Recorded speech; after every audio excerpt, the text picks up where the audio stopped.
আপনার স্বামী বা স্ত্রী কি আপনাকে আগের মতো ভালোবাসেন না? অকারণে ঝগড়া করেন, নাকি আপনাদের মাঝে অন্য কেউ এসে দূরত্ব বাড়িয়ে দিয়েছে?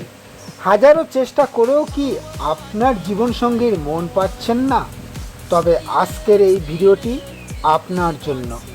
আজ আমি প্রাচীন বিদ্যা থেকে এমন এক গোপন ও শক্তিশালী বশীকরণ টোটকা দেব, যা প্রয়োগ করলে আপনার জীবনসঙ্গী আপনার অনুগত হয়ে থাকবে।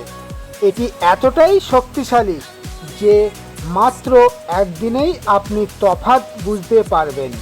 চ্যালেঞ্জ করছি, এই টোটকাটি বিফলে যাবে না। যে কোনো শনিবার বা মঙ্গলবার রাতে ঘুমানোর আগে একটি ফ্রেশ আস্ত সবুজ এলাচ হাতে নিন। আপনার স্বামী বা স্ত্রীর মুখ মনে মনে কল্পনা করুন এবং তার নাম 7 বার মনে মনে উচ্চারণ করুন। এবার এই ছোট্ট কিন্তু অত্যন্ত শক্তিশালী প্রাচীন মন্ত্রটি মাত্র 21 বার পাঠ করুন। মন্ত্রটি হলো ওং কামদেবায় মম বশং কুরু কুরু স্বাহা। মন্ত্র পড়া শেষ হলে এলাচটিতে 3 বার ফু দিন এবং একটি লাল সুতো দিয়ে এলাচটির ওপর 3টি পেজ দিন, অর্থাৎ 3 বার জড়িয়ে যার উদ্দেশ্য করছেন তার বালিশের নিচে রেখে ঘুমিয়ে পড়ুন।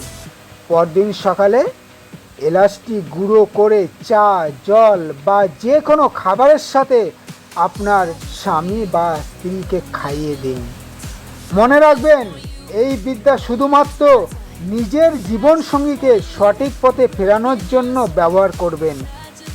এই সহজ টোটকাটি বিশ্বাসের সাথে করুন, ফল আপনি নিশ্চয়ই দেখতে পাবেন। ভিডিওটি ভালো লাগলে লাইক দিন এবং এই ধরনের আরও পরীক্ষিত টোটকা পেতে প্রাচীন বিদ্যা চ্যানেলটি সাবস্ক্রাইব করে রাখুন। আপনার কোনো সমস্যা থাকলে নিচে কমেন্ট বক্সে কমেন্ট করে জানাতে পারেন। জয় মা তারা, জয় জয় তারা।